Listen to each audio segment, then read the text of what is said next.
नमस्कार and welcome to all of you in global code. दोस्तों recently अगर आप लोग देखो ना तो काफ़ी ज़्यादा अच्छी न्यूज़ आई है। ये न्यूज़ अभी तक आप लोग सुन ही चुके होंगे। दरअसल यूएई में या फिर यूँ कह लीजिए आप लोग और स्पेसिफिक अगर हम लोग बात करें तो अबू धाबी में एक बहुत बड़ा हिंदू टेम्पल जो है वो बन गया है। इसको हाल में 14 फरवरी के दिन इनॉग्रेट किया गया है। हमारे जो प्राइम मिनिस्टर है नरेंद्र मोदी जी उनके ये टेम्पल अगर आप लोग देखो ना तो बहुत जगह आप लोग को इस तरीके की बातें लिखी हुई मिल जाएगी। पूरे वेस्ट एशिया का पहला हिंदू टेम्पल है, या फिर आप लोगों को बहुत जगह लिखा मिल जाएगा कि सबसे बड़ा टेम्पल है पूरे वेस्ट एशिया का। तो इसमें मैं अगर आप लोग को बताऊं ना तो पहली बात जो है कि पूरे वेस्ट एशिया का ये पहला हिंदू टेम्पल है, ये बात गलत है। ऑलरेडी अगर आप लोग देखो ना तो यूएई में ही दुबई में अगर आप लोग देखो तो 2 ऑलरेडी हिंदू टेम्पल जो है वो मौजूद है।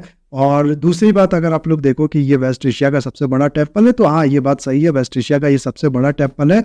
और एक और चीज़ आप लोग यहाँ पर ये कह सकते हो, ये बाप्स जो कम्युनिटी है ना, जो संस्था है, इसका पहला टेम्पल है वेस्ट एशिया में। ये है क्या, BAPS बाप्स जो है ये है क्या, इसके बारे में भी आगे हम लोग देखेंगे। तो काफ़ी ज़्यादा डिटेल में इन चीज़ों के बारे में चर्चा करेंगे हम लोग। सबसे पहले तो मैं आप लोग को बताऊँ ना तो ये जो टेम्पल है, देखो हिंदू टेम्पल है, ये बना कहाँ है, एक मुस्लिम बना है। इसके लिए जो लैंड दी गई है वो एक मुस्लिम किंग के द्वारा दी गई है। जो इस टेम्पल का कंस्ट्रक्शन था उसका जो लीड आर्किटेक्ट था वो अगर आप लोग देखो तो एक कैथोलिक क्रिश्चियन था। फिर जो मैनेजर था, प्रोजेक्ट मैनेजर था, वो सिख था। जो इसके पीछे फाउंडेशनल डिजाइनर था वो बुद्धिस्ट था। और जो कंपनी थी जो इस पे लगी हुई थी वो एक पारसी की कंपनी, और जो डायरेक्टर था उसका वो एक जैन था। तो पूरा आप लोग कह सकते हो इसके पीछे जो रिलीजियस फाउंडेशन, जो हमारे रिलीजियस लीडर या फिर जो भी हेटेड फैलाते हैं वो ये सब जो फाउंडेशन लगाते हैं वो पूरा इसमें आप लोग कह सकते हो टूट चुका है। सबने मिलकर इसके लिए काम किया, इस तरीके की बातें इसमें की जा सकती है और काफ़ी ज़्यादा एक अच्छा एग्जाम्पल है ये। तो चलो काम की बात पे आते हैं हम लोग। सबसे पहले तो अगर मैं आप लोग को बताऊं ना तो ये जो टेम्पल है ये बना है इंडिया के इंडियन आर्किटेक्चर में। आप लोग को पता होगा 2 प्रमुख आर्किटेक्चर बताया जाता है, नागारा स्टाइल ऑफ आर्किटेक्चर और दूसरा कहा जाता है द्रविडियन स्टाइल ऑफ आर्किटेक्चर। तो नागारा स्टाइल ऑफ आर्किटेक्चर जिसके टेम्पल बनते हैं उसके डिजाइन में ये बना है। नागारा स्टाइल ऑफ आर्किटेक्चर इस टेम्पल को बनाने के लिए इस्तेमाल किया गया। बेसिकली इसमें सबसे इंपॉर्टेंट चीज जो होती है वो अगर आप लोग देखो तो इस तरीके का यहाँ पर जो इमेज देख रहे हो ना, इसमें ये कोन टाइप का जो इसका टॉप बॉडी है इसको ये होता है नागारा स्टाइल ऑफ आर्किटेक्चर में। तो इसमें भी यही है, यहाँ पर आप लोग देख सकते हो 7 इस तरीके के ये है। और ये 7 जो शिकारा इनको कहते हैं, ये जो कोन टाइप का स्ट्रक्चर है ना इनको शिकारा कहते हैं नागारा स्टाइल ऑफ आर्किटेक्चर में जो होता है।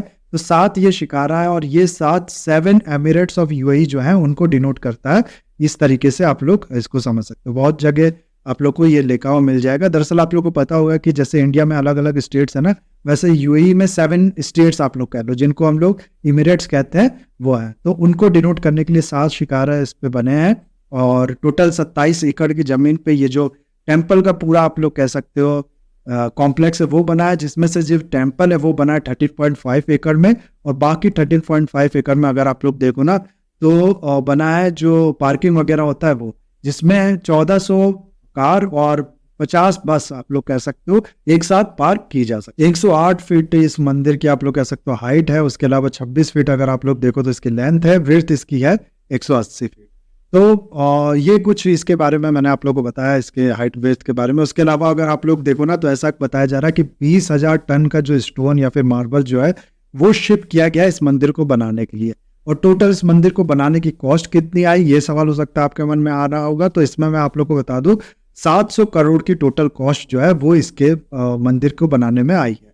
प्लस कुछ इंपॉर्टेंट बात इसके बारे में आप लोग को मैं बताऊं ना तो इसका जो आउटर वॉल है वाला एरिया है, आउटर इसका जो पूरा स्ट्रक्चर है वो बनाया गया रेड सैंडस्टोन का इस्तेमाल करके, जो कि राजस्थान से शिप किया गया यूएई में। और जो इनर इसका काम हुआ है, इंटीरियर इसका जो डेवलप किया गया है उसमें लगाया गया इटालियन मार्बल्स को। तो काफ़ी ज़्यादा इस पे खर्चा, काफ़ी ज़्यादा इसको सुंदरता पे ध्यान रख के ये जो बिल्डिंग है ये तैयार की गई है, आप लोग ऐसा कह सकते हो। इसके अंदर 2 डोम भी है जिसको डोम ऑफ पीस और डोम ऑफ हार्मनी कहा जाता है। और यहाँ देखो आप लोग ये जो डोम वाला स्ट्रक्चर है ना, इसके बारे में आप आई होप आप लोग जानते भी होंगे। ये मुस्लिम टाइप ऑफ आर्किटेक्चर माना जाता है। इंडिया में जो मुस्लिम आर्किटेक्चर है, जो मुगलों द्वारा आर्किटेक्चर बनाया गया है या फिर सल्तनत द्वारा जो आर्किटेक्चर बनाया गया उसमें डोम्स का इस्तेमाल किया गया। जबकि इंडियन जो आर्किटेक्चर है, जो हिंदू आर्किटेक्चर है, उसमें अगर आप लोग देखो तो जैसे मैंने आप लोग को दिखाया ना, नागारा इस्तेमाल किया गया है। तो ये जो मंदिर है इसमें 7 नगारा होने के अलावा जैसे कि मैंने आप लोग को बताया 2 डोम भी है। तो मुस्लिम आर्किटेक्चर और हिंदू आर्किटेक्चर दोनों इसमें आप लोग कह सकते हो मिला के एक हार्मोनी का जो मैसेज है वो देने की कोशिश की गई है यहाँ पर। उसके अलावा एक वॉल भी है इसमें, वॉल ऑफ हार्मनी जिसका नाम ही रखा गया है। इसमें 30 अलग अलग लैंग्वेज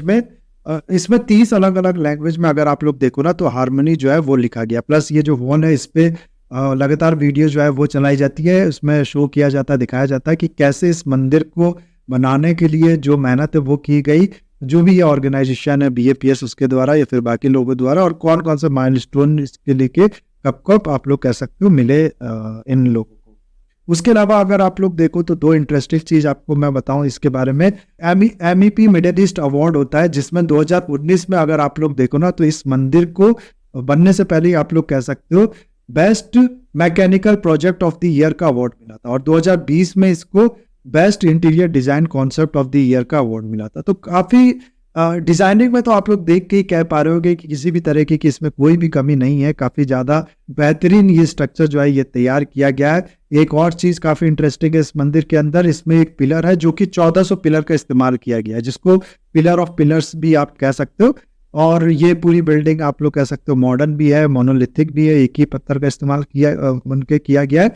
और बाहर के जो कॉम्प्लेक्स है ना इसमें अगर आप लोग देखो तो बनारस के जो घाट होते हैं ना उस तरीके का रेप्लिका इसको देने की कोशिश की है, बनारस के घाट की तरह ये बनाने की कोशिश की गई है। एक नदी टाइप का भी यहाँ पर डेवलपमेंट किया गया जिसमें गंगा का पानी जो है वो लाके यहाँ पर, तो ये कुछ खूबियां इसमें है। प्लस इसके वॉल्स पे अगर मैं आप लोग को बताऊं तो सिर्फ इंडियन कल्चर नहीं, इंडिया का ही कल्चर नहीं, उसके अलावा अगर आप लोग देखो तो माया कल्चर हो गया, एस्टेक कल्चर हो गया, Chinese, European, African, Arabian culture, ये सारे कल्चर की जो स्टोरीज है उसको डिपिक्ट किया गया है। तो ये कहना बेहतर होगा कि सिर्फ इंडियन कल्चर को नहीं, पूरे वर्ल्ड का हमारा जो कल्चर है, हमारा जो इवोल्यूशन है उसका रिप्रेजेंटेशन, उसका डिपिक्शन इसके वॉल्स पे किया गया है।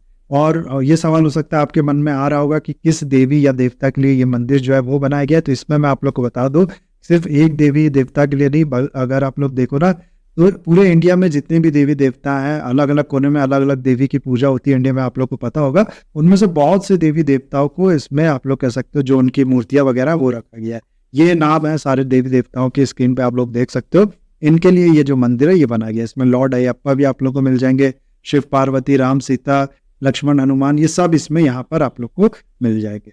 फिर जैसा कि मैंने आप लोग को बताया ये जो टेम्पल बना है, इस टेम्पल को बनाने के पीछे जो ऑर्गेनाइजेशन है उसका नाम है बाप्स, जिसका फुल फॉर्म अगर आप लोग देखो तो है बोचनवासी अक्षर पुरुषोत्तम स्वामी नारायण संस्था। ये आप लोग कह सकते हो जो वैष्णव सेक्ट है ना, 2 तरीके के हिंदुइज्म के सेक्ट होते हैं इंपॉर्टेंट, प्रोमिनेंट आप लोग कह सकते हो। एक वैष्णव सेक्ट है, दूसरा शैविज्म सेक्ट है, शिव जी की जो पूजा करते हैं उनका सेक्ट है। तो वैष्णव सेक्ट का ये एक ऑर्गेनाइजेशन है, आप लोग ऐसा कह सकते हो। पूरे दुनिया में इनने अपने टेम्पल बना रखे हैं, जो वैष्णविज्म है उसको ये लोग प्रीच करते हैं। पूरे दुनिया में अगर आप लोग देखो ना तो 1550 टेम्पल जो है वो इनके द्वारा बनाया गया है। आप लोग ने दिल्ली का जो अक्षरधाम टेम्पल देखा होगा या फिर गांधीनगर का जो अक्षरधाम टेम्पल देखा होगा, वो दोनों इनके द्वारा ही बनाया गया है, वो बाप्स टेम्पल ही है, आप लोग ऐसा कह सकते हो। उसके अलावा लंदन हो गया, ऑस्टन हो गया, शिकागो हो गया, नायरोबी हो गया, टोरंटो हो गया, लॉस एंजल्स हो गया, हर जगह पे लगभग इनके टेम्पल आप लोग को देखने को मिल जाएंगे। और ये टेम्पल भी जैसा कि मैंने आप लोग को बताया इनके द्वारा ही बनाया गया। अब ये टेम्पल की बनाने की जो स्टोरी ऐसा नहीं है 2-3 सालों की है, इसको अगर आप लोग देखो ना तो 1997 में पहली बार ऐसा बताया जाता है कि प्रमुख स्वामी महाराज जो कि 10th स्पिरिचुअल गुरु थे इस सेक्ट के, उनके द्वारा इस टेम्पल के बारे में सोचा गया था। और हालांकि ये टेम्पल ओपन तो सबके लिए है, कोई भी इसमें जाके दर्शन कर सकता है, किसी भी रिलीजन का वो हो।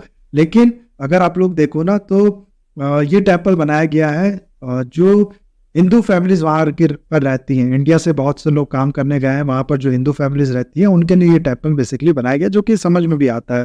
ज़्यादातर हिंदुइज ही आएंगे इसमें पूजा करने। और यहाँ एक सवाल हो सकता है आपके मन में आ रहा होगा कि कितने आप लोग हिंदूज जो है वो यहाँ पर रहते हैं। तो इसका एग्जैक्ट डाटा तो मेरे पास नहीं है, लेकिन अगर मैं आप लोग को बताऊँ ना तो 3.3 मिलियन इंडियंस जो हैं वो रहते हैं यूएई में। और ये टोटल यूएई की पॉपुलेशन कितनी है, ये है आप लोग कह सकते हो 10 मिलियन, यानी कि 1/3 से ज़्यादा पॉपुलेशन जो है वो इंडियंस की है। और इसमें जाहिर सी बात है सारे हिंदूज तो नहीं होंगे, लेकिन ऐसा बताया जाता है कि 150 से लेकर 200 फैमिलीज जो है यूएई में वो बाप्स की या फिर स्वामी नारायण की आप लोग कह सकते हो डिवोटी है। तो उनको ध्यान में रखते हुए टेम्पल बनाया गया, बाकी ओपन तो ये टेम्पल सबके लिए। तो ये था कुछ डिटेल गाइस, बहुत ही बेहतरीन ये टेम्पल बना है, किसी को इसमें कोई भी डाउट नहीं है। और इलेक्शन ईयर में 2 टेम्पल की स्टोरी सामने आ गई। अब मुझे तो नहीं लगता कोई और इलेक्शन जीतने वाला, हम सबको पता है कौन इलेक्शन जीतेगा। और इसके अलावा भी अगर आप लोग देखो तो किसी और के चांसेस नहीं थे। अभी फिलहाल ये जो वीडियो है इसको मैं यहाँ पर खत्म करता हूँ। जैसे ही कोई और न्यूज़ आएगी इससे रिलेटेड या ऐसे भी इंटरेस्टिंग न्यूज़ आएगी, मैं आपको बताऊंगा उसके बारे में। So that's all for the video guys, have a nice day.